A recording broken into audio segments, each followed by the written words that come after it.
What's up, everybody? Welcome back to the channel. So today is Friday and I'm outside of Crumble right now waiting on my order. Today's usually my off day, but it's not an off day for me, even though I'm going to get my off day treat, which is my Crumble. But I'm working on a mini documentary that has me up. Went to Mexico City about a week ago, got back, got a little bit under the weather, so now I'm up. I gotta have this delivered by tomorrow. It's a Latin fintech company. I actually support what they're doing, so I'm excited to be doing it. So I want to make sure everything is perfect. With that being said, a couple of my boys hit me up like, yo, I ain't hear you do anything about the Canon R5 Mark II. You're not liking it, you're not feeling it. That's not the case. I just been behind on the edit, so I just wanted to get into it real quick. We already know it's coming in with the new Canon design, full frame back illuminated sensor, similar technology in the C400. It's retaining a 45 megapixel.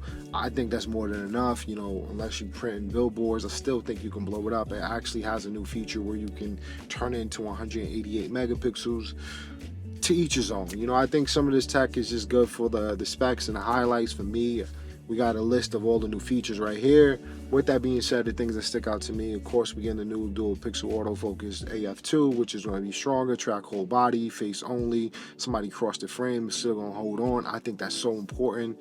You know, in addition to that, it has some noise reduction capabilities inside the camera. It hasn't been confirmed for it to have triple base ISO, but I don't see why it shouldn't have at least dual base ISO. The Canon R5C, to my knowledge, was the first camera with dual base ISO with 800 and 4000.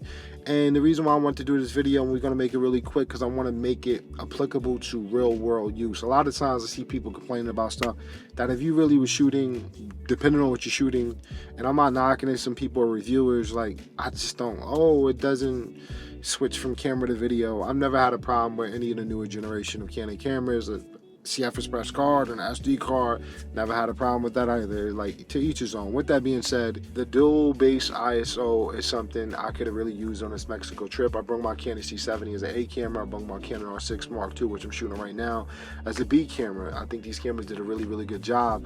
One of the things that's taken about 6 hours is that I knew going into the situation, because of the last minute booking, I literally had the guerrilla style. I didn't want to bring my C500 as much as I love that camera, mainly because I knew it was going to be a lot bigger, a lot cumbersome, and when I don't have a situation and know exactly what we're doing, and I'm literally putting everything together on the fly, that I need to be able to travel light and I need to be able to move fast, you know. So that's the reason why we got the C70 R6 fit into one camera bag, locked that up. We brought the RF 24 to 70, the RF 24 to 105, and the RF 15 to 35. Now, with that being said, the one thing that, you know, the C70 is pixel peeping, but I would have loved to just be able to rock out with the C70. It is small enough to kind of go handheld, but it doesn't have IBIS, so that's the reason why in certain situations I prefer to have my R6 with me. Not to mention it's full frame and I can always enable crop, so with a 15 or 35 I can always convert that into what I will get out of the C70. But on the C70 I can never get to a 15 if I'm using a 24 to 105 or equivalent, because it is a crop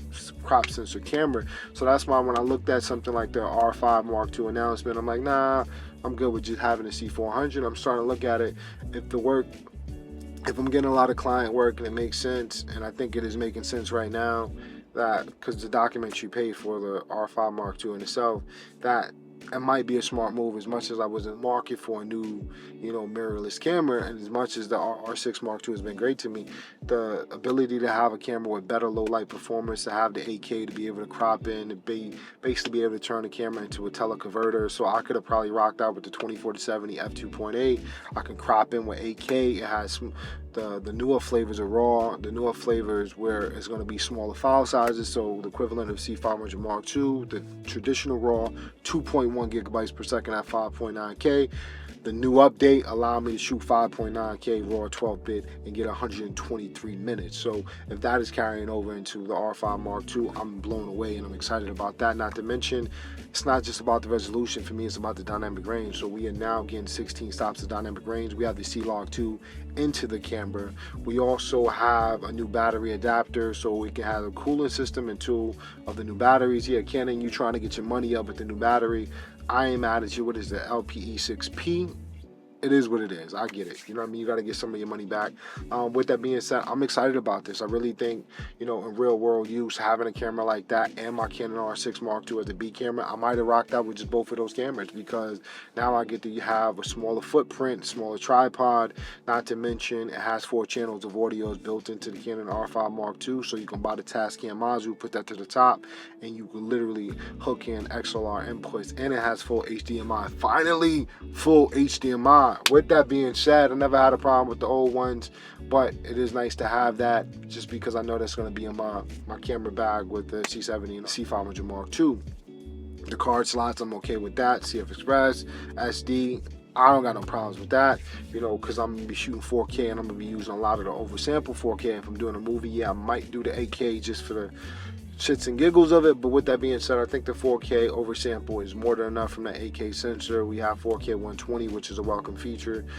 And with all these bells and whistles into this camera, I really think Canon has done a phenomenal job. They got the R6 Mark II right. I think it's one of Canon's best selling cameras. And I think the R5 Mark II is right where it needs to be at. So, don't know if it's triple base ISO. There's some rumors that since it's the same technology, maybe they might not turn it on. It might have the same feature, but at least if it's dual base ISO, that's a game changer. Like, I literally spent 8 hours in my edit basically using Neat Video to reduce the noise in a lot of footage. And when you never use Neat Video, which is a great noise reduction plugin, it's very taxing on your GPU and your CPU. So with that being said, and I have an M2 Max chip Studio that I just picked up in addition to my MacBook 14-inch Max 2 chip, and this one is got everything in it, you know what I mean, for the most part. And yeah, it's still taxing. So run the Neat Video, get the footage, export it out, and then delete it, and then bring in the new version. Now, when you use a Neat Video, I wouldn't really use it for a film to use that much noise reduction, because you could tell it's a little digital sharp. But with that being said, in terms of a documentary, it does the job, and it's more than enough where it needs to be at, and to get by, because it was really, really grainy. So but with everything I'm hearing about the Canon R5 Mark II in-camera noise reduction, I would still try to avoid it and just use the dual native ISO. And if we get the triple base, that's a game changer in itself. It's not going to make me stop picking up my C400 order. It's just at the perfect price, so I'm still going to get it. I did put the pre-order late in for the Canon R5 Mark II only because I was going back and forth with it. But after my shoot in Mexico, I realized how useful it would have been to have this camera. As I said before, it would have been nice to have the R6 Mark II in the camera body and the R5 Mark II in Mexico City, because I could have rocked out with both of those cameras. And then in certain situations, like literally my Osmo Pocket, bringing it to a nightclub, which I didn't, and I really wish I would have thought about that, with all these smaller cameras getting so much better. But it's an exciting time. Yo, Canon, you did a really, really good job with this camera. I'm more than confident this camera is going to be Netflix approved. It does everything the R5C can do. I can't even think of anything that it can't do that the R5C can do, and it has more dynamic range, and it has C-Log 2. So it should be Netflix approved. It's going to pair very well with the C400 or any other C cameras, and it's full frame and does 8K. So it's a lot. That's a lot. So this video is getting a little long.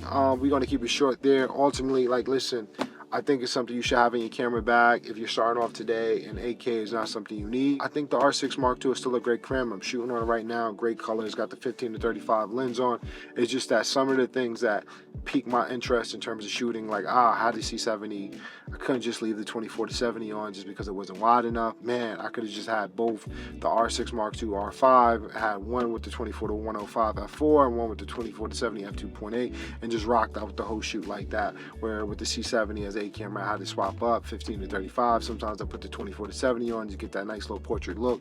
So I had to go back and forth, where I wouldn't have that issue if I had two of those mirrorless bodies in the camera. And then with the 8K, I can teleconvert it, basically turn the 24-70 into something a lot longer, just because I can crop it on the image. And the teleconverter been added to the C70, C500 Mark II. It might be added to the R5 Mark II, but even if it's not, I can still crop it on an 8K image. So I appreciate that. And good job, Canon. You're getting it right. So long as it's not overheating, that battery grip with the cooling fan and everything else, man, you're getting the job done. So we're going to wrap up the video right there. I think it's a win-win. But ultimately, remember, no such thing as a perfect camera. It is what is the perfect camera for you at and on your journey right now, currently. That is the main priority, where you at right now. Don't break the bank focusing on how to repay back your your bank instead of having to pay it forward for your creativity. So we're going to wrap it up right there. Like always, stay creative, be courageous, and get on your grind.